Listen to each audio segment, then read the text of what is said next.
Ginoong Simon, anong nangyayari sa inyo? Nahirapan po ba kayo, Ginoong Simon? Kaunti lamang po.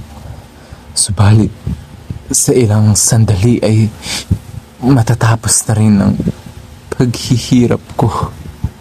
Diyos ko, anong ginawa ninyo sa inyong sarili? Wala nang lunas sa lasong aking ininom.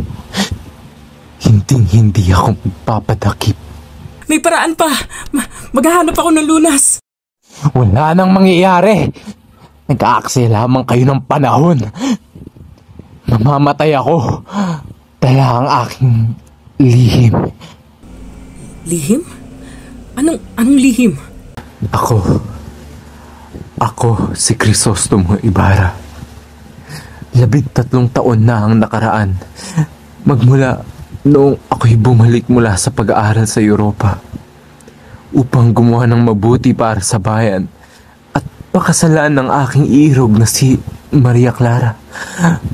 Subalit, lahat ng ito ay nawala nang idawit nila ako sa kaguluhang wala akong kinalaman.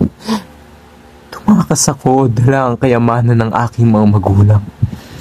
Nagpayaman at bumalik upang maghiganti sa mga nang-api sa akin at sa aking mahal sa buhay.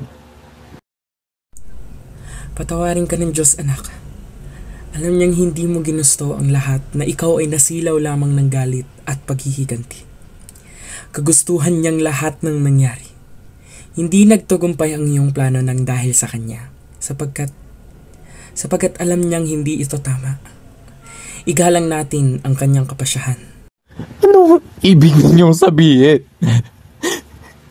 Gusto ng kanyang kalooban na mangyari ang mga ito? Walang makakapagsabi ng iniisip ng Diyos.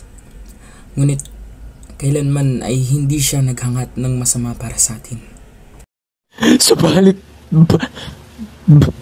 bakit hindi niya ako tinulungan?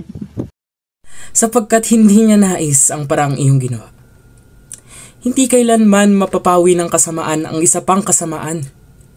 Walang nilikha ang puot kundi krimen at mga kriminal. Tanging pag-ibig lamang ang makapagliligtas.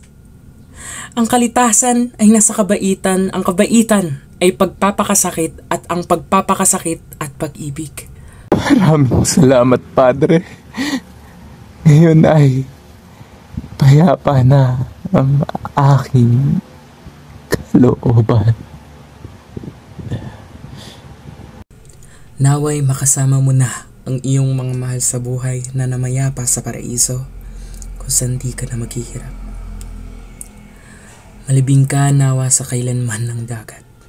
Ngunit kung kakailanganin ka ng tao para sa isang marangal na hangarin, ipahintulot ng Diyos na matuklasan ka sa sinapupunan ng alon. Pansamantala, tiyan ka muna. Hindi makababaluktot ng katuwiran, hindi mag-uudyok ng kasakaman.